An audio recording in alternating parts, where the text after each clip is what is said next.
Hello everyone, welcome back to this channel. In this video, I will show you the easy and clear steps on how to set microphone to AirPods Microsoft Teams on computer. So how to set microphone to AirPods Microsoft Teams on computer? Make sure you keep watching this video until the end. Let's get started right away. Firstly, just go straight to Microsoft Teams on your computer or laptop.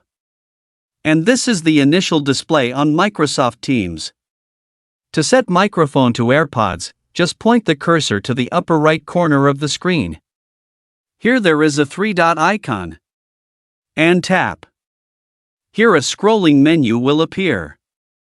Tap the Settings menu. Now here you are in the Settings menu. Go to Devices.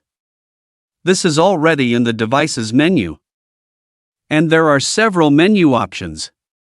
Before connecting to Microsoft Teams, open the Bluetooth settings first.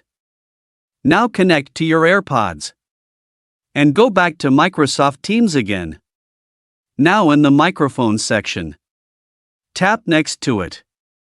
Now here several speaker options will appear. Tap the name of the AirPods you are using.